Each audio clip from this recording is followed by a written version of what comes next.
ఎస్3ఎన్ rocket న్యూస్కి స్వాగతం. ఈరోజు నూతన సంవత్సరం సందర్భంగా విజయవాడలోని ఇంద్రకీలాద్రిపై ఉన్న కనకదుర్గమ్మ అమ్మవారిని సీఎం చంద్రబాబు నాయుడు గారు దర్శించుకుని ప్రత్యేక పూజలు నిర్వహించారు.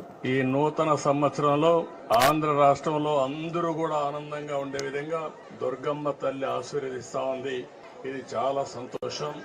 ఇలాంటి కార్యక్రమాలు చూసినప్పుడు ఏదైతే ప్రజలందరూ ఉన్నారో వాళ్ళందరినీ ఆరోగ్యపరంగా ఆనందంగా ఆదాయాన్ని పెంచుతూ అందరినీ సుఖ సంతోషాల్లో పెట్టాలనే ఆలోచనతో ముందుకు పోతున్నాం.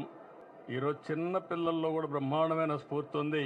వారందరినీ చూసిన తర్వాత నాకు నమ్మకం వచ్చింది, ఈ సంవత్సరం ఈ రాష్ట్రానికి అన్ని విధాల శుభం జరుగుతుందని, అందరి భవిష్యత్తు బంగారు భవిష్యత్తు కావాలని మరొక్కసారి మనస్ఫూర్తిగా ఆకాంక్షిస్తూ దుర్గమ్మ తల్లిని ప్రార్థించాను.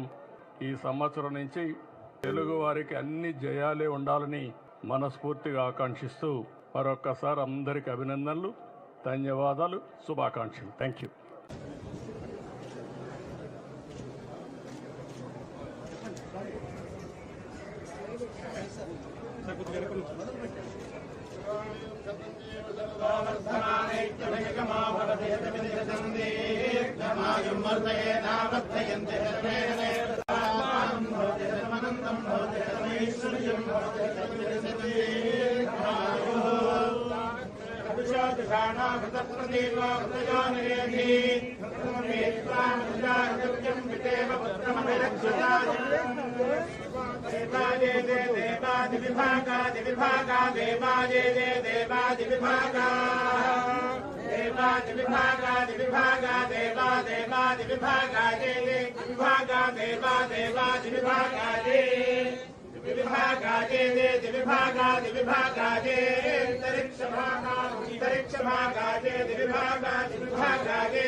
अंतरिक्ष भागा